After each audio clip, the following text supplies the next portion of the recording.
Voilà. Bon, ben, une présentation a été faite de moi, je ne vais pas me présenter. Je vais juste dire que j'ai écrit ce livre récemment, c'est-à-dire 30 ans après les faits. Il y a eu tout un travail de mûrissement. Après l'Amérique latine, j'ai fait des études de théologie, j'ai fait 7 ans de théologie, et ça m'a permis de relire toute mon expérience avec les jésuites de mon université à Paris, de relire toute l'expérience que j'avais faite. Et le livre est un petit peu un travail, le fruit de ce travail de relecture.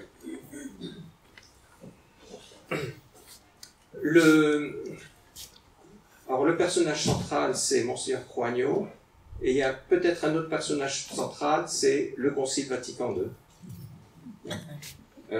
Monseigneur Croagno est un de ces évêques d'Amérique latine qui a été théologiquement converti par Vatican II. Ils ont découvert une autre façon d'être l'Église, un peu d'ailleurs comme le monde entier. Faut se rappeler, des fois on ne se rappelle pas, et ceux qui n'ont pas vécu ça n'imaginent pas que, par exemple, le fait de lire la Bible, de diffuser la Bible, c'est quelque chose qui nous vient de Vatican II. Avant, la Bible, dans l'Église catholique, n'avait pas ce niveau de diffusion. D'où les réunions de partage biblique, ou les réunions en Amérique latine de Palabra de Dios, la parole de Dieu, était quelque chose qui n'était pas envisageable avant. Bien. Donc, Monseigneur Croagno a vécu une sorte de conversion théologique. Il était déjà évêque, bien sûr, de conversion théologique, au contact de tous les grands théologiens et de tout ce grand mouvement, formidable mouvement qu'a été Vatican II, au contact de ses frères évêques. Je vais en citer 2 autres, parce que souvent il y a des tableaux où on voit, par exemple, on voit le Christ et on voit 3 personnages au pied de la croix. Un qui est en blanc, un qui est en noir et un qui est en poncho. Celui qui est en noir, c'est Monseigneur Romero, qui a été assassiné, évêque de San Salvador. Celui qui est en blanc, c'est Don Alder Camara, évêque de Recife. Et celui qui est en poncho, c'est Monseigneur Leonidas Proagno. Voilà. Trois grands bons hommes. Proagno et Elder Camara sont des grands évêques du concile, des pères conciliaires, qui ont notamment contribué à Lumen Gentium, la constitution, le document qui constitue l'Église, disons, la constitution de l'Église. Après Vatican II, les évêques d'Amérique latine se sont dit, bon ben, tout ce qu'on a vécu là pendant 5 ans, tout ce remis-ménage, il faut qu'on le traduise. Et ils se sont réunis à Medellín, quelques années plus tard, pour voir comment traduire ça en Amérique latine. Et c'est un immense mouvement qui a été lancé. Il y a des mots que certainement vous avez entendu parler, option préférentielle pour les pauvres. Voilà. Théologie de la libération. La question que se posaient les évêques était la suivante. Comment était-il possible que le continent latino-américain, qui est très majoritairement catholique, et où il y a presque un catholique sur 2 dans le monde, et de ce continent-là, comment est-il que ce continent qui est le plus catholique au monde soit en même temps celui où il y a le plus d'injustice au monde? Là, il y avait un problème. Et ils ont décidé de se lancer dans la résolution de ce problème. Voilà. Donc avec l'option préférentielle pour les pauvres, les communautés ecclésiales de base, et tout ce grand ensemble qu'on appelle la théologie de la libération, où on met le salut, le Dieu libère du péché, on met ça au cœur du message. Personnellement, quand j'étais étudiant et ensuite jeune ingénieur à Saint-Gobain, je me nourrissais beaucoup de tout ce qui se vivait dans le monde à la suite de Vatican II. je suis allé vivre un petit peu avec le père Sérac en Inde. Puis un beau jour, j'ai écrit une lettre à Monseigneur Proagnon, lui disant, on parle beaucoup de vous ici en France. Est-ce que je pourrais passer vous voir pendant un mois? Il m'a répondu oui. Ça, c'était en 1980. Et à la fin de ce mois, on a convenu que j'irais bosser avec lui en pastorale indienne. Donc, lui était évêque d'un diocèse majoritairement indien. Je vais vous raconter un petit peu, je vais vous raconter 3 anecdotes, et derrière chaque anecdote, je vais essayer de montrer un petit peu ce qui fait la spécificité du diocèse où je vivais, et peut-être aussi de l'Amérique latine, et voir en quoi, et à la fin, en quoi ça nous parle aujourd'hui. Dans le diocèse, c'est une province de cette république qu'on appelle la République d'Équateur, il y a en gros 3 cultures. Il y a la culture métisse urbaine. Alors métis, ça veut dire ceux qui parlent espagnol. Hein. Donc c'est des descendants à la fois d'Indiens et d'Espagnols. La métisse, donc la culture métisse urbaine. Il y a la culture métisse rurale, donc les paysans de langue espagnole, et la culture quichua, la culture indienne. Le quichua, c'est le peuple enfin c'est cet immense ensemble qu'on appelle souvent l'Empire Inca. Et qui 5 siècles après, ont gardé leur culture, et une culture très très forte. En même temps, ils sont très catholiques, très très catholiques. Juste pour montrer qu'ils sont très catholiques, et ils reprennent un mot qui est pas, au départ qui n'est pas d'eux, ils disent ils sont arrivés, nous avions la terre, et eux avaient la Bible. Ils nous ont dit, fermez les yeux et priez. Nous avons fermé les yeux, nous avons prié, et quand nous les avons ouverts de nouveau, ils avaient la terre et nous avions la Bible. C'est humoristique, ça montre également quel était le processus historique qui s'est produit, et ça montre également comment la Bible, et je peux témoigner que c'est bien ce qui s'est passé, comment la Bible a généré un mouvement de libération du peuple indien.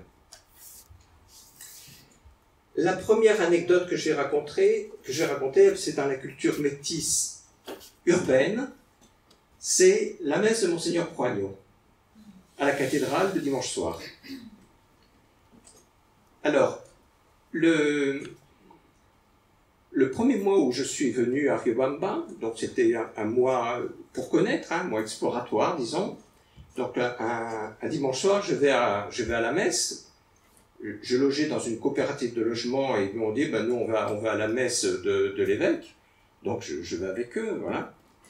Et je remarque un truc, c'est que à la fin de la quête, ils se mettent à compter les sous. Alors je dis, tiens, d'habitude, enfin, on attend que la messe soit terminée, c'est quand même bizarre, qu'est-ce qu'il leur prend, là? Et puis en fait, ce qui s'est passé, c'est que juste après ça, on a eu des demandes de personnes dans la nécessité, qui avaient écrit au cours de la semaine, qui avaient laissé un petit mot à la maison de l'évêque, en demandant une aide, parce que, en général, souvent, c'est pour acheter un médicament ou pour une fourniture scolaire pour un enfant, enfin, une aide comme ça. Et donc, ce qui se passe, c'est que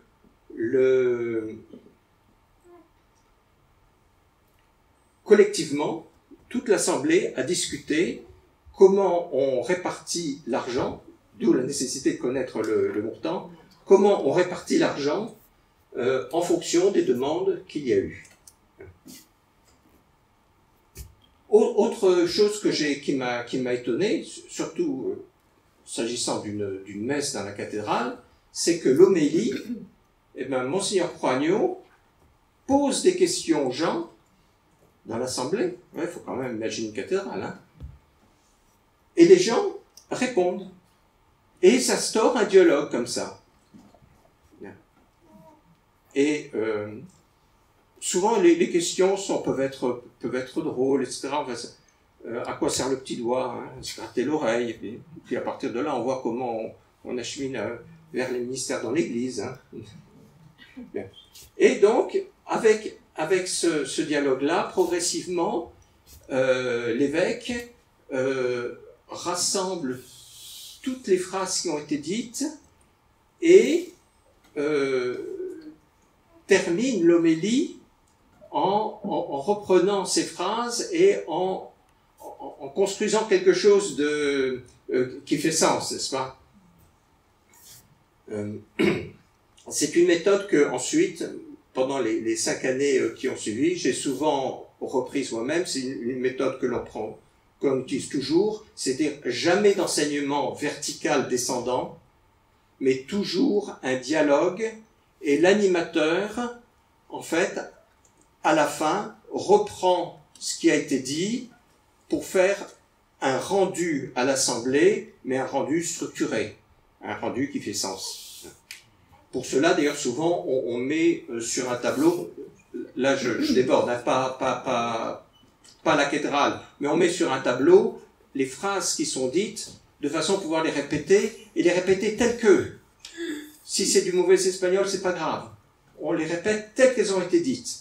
Si c'est une phrase moitié quichua, moitié espagnol, on répète tel que ça a été dit. Voilà. Donc ça c'est la messe de Monseigneur Croignot. Je signale pour voir un peu cette méthode qui est jamais de discours descendant, mais toujours un dialogue.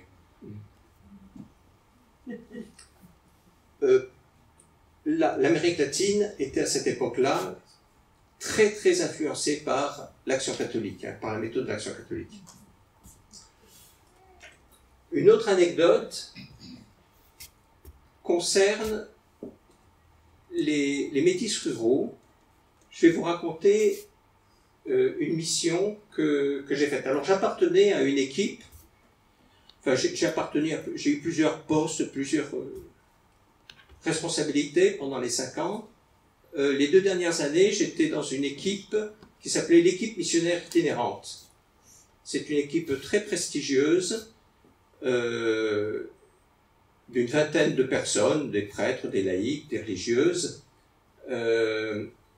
qui, dans l'ensemble du diocèse, faisaient des missions dans les communautés qui leur demandaient des missions. Une équipe très prestigieuse, il y a beaucoup de gens d'Europe ou du reste de l'Amérique latine qui venaient faire un stage d'1 mois ou de 6 mois dans notre équipe.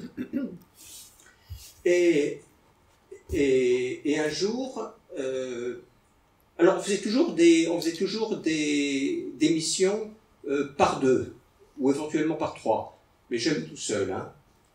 C'est un peu, vous savez, comme dans Luc chapitre 10, l'envoi des 72, où ils partent par 2. Bon, ben c'est un peu comme ça. Hein.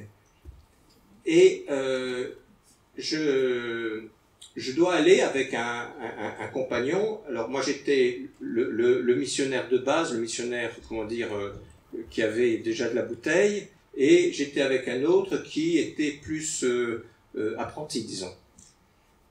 Et je dois aller dans une communauté, un village métis, qui s'appelle Jesus del Gran Poder. C'est son nom, ça veut dire Jésus du grand pouvoir. Hein. C'est un village qui a été fondé dans le cadre de la loi de réforme agraire et de colonisation, qui attribue des terres aux paysans sans terre, et en prenant des terres qui sont non utilisées sur les flancs de la cordillère des Andes. Donc on est en pleine cordillère des Andes, et Et le village, ce sont des gens qui ont donc, l'administration leur a donné des terres qui n'appartenaient à personne. Comme toujours, je regarde le compte-rendu de la mission antérieure et j'observe un truc qui m'effraie. C'est marqué que à l'intérieur de ce village, il y a un monsieur qui, quand les géomètres sont venus pour attribuer à chacun leur parcelle, il a déplacé les bornes et il a piqué une grande partie des terrains aux autres. La mission antérieure a découvert ça. Elle n'a pas réagi, elle n'a pas su comment réagir. Et donc, je me retrouve moi avec la patate chaude. Alors, lors d'une réunion de l'équipe missionnaire, je leur dis, ben voilà, j'ai un peu une difficulté. Qu'est-ce que je peux faire? Parce que on prêche la justice. On ne peut pas fermer les yeux par rapport à un tel scandale. Mais aller comme ça au conflit, c'est pas évident. Hein. Bon, donc je demande à mes compagnons de l'équipe missionnaire ce qu'ils en pensent. Et ils me répondent, écoute Santiago, on est sûr que tu sauras très bien gérer cette affaire-là. Bon, voilà, merci. Bien. Donc, à Beaujour, j'y vais. Donc, une jeep de l'équipe missionnaire me dépose, moi et mon compagnon, à l'entrée du village.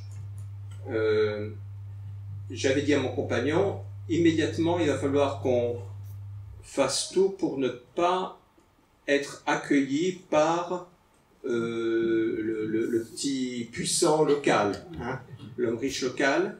Bon, donc dès que j'arrive, je demande à voir le président du village, le président de la communauté chrétienne du village.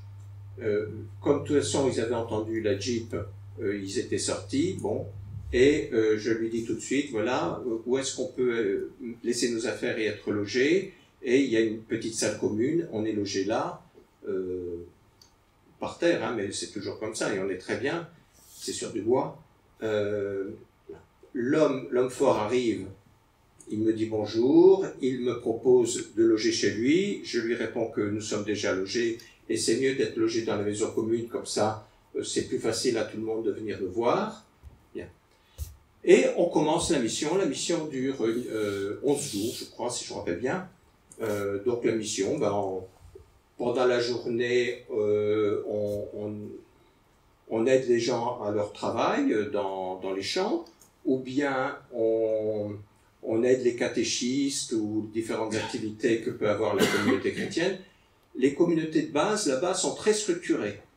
Hein, c'est une petite paroisse, une communauté de base. Hein. C'est une petite paroisse, avec un président, un vice-président, un responsable du catéchisme, un responsable du sacrement du baptême, un responsable du sacrement du mariage, enfin, un responsable de la solidarité, et chaque responsable a sa petite équipe. Enfin, c'est une vraie petite paroisse structurée. Hein. Bon. Donc, on fait notre travail traditionnel de missionnaire. À midi et le soir, on est invité par des familles à dîner chez eux, donc on dîne chez eux. Ça permet d'approfondir. Et la soirée, on fait une réunion de la parole de Dieu. Donc, on appellerait ça en France plutôt un partage d'évangile. Mais c'est beaucoup plus qu'un partage d'évangile. Ça débouche sur... C'est toujours voir, juger, agir. Hein. Vous savez, la trilogie de l'Action catholique. Hein. Quelle est notre réalité? Faire une relecture de la réalité à la lumière de la parole de Dieu. Hein. Qu'est-ce que le projet de royaume de Dieu nous dit de cette réalité à laquelle nous sommes confrontés? et agir. Maintenant, qu'est-ce qu'on fait? C'est la structuration traditionnelle. Si vous lisez n'importe quelle lettre du pape François, toutes les lettres du pape François sont organisées de cette façon-là, en 3 parties, voir, juger, agir. Bien. Et ça se passe bien, ça se passe bien. L'homme fort, il est présent, il prend la parole parfois, mais sans plus. Il cherche pas à phagocyter, il cherche pas. Je trouve très respectueux. Je suis content. Je me demande s'il y a un piège, mais enfin bon, voilà.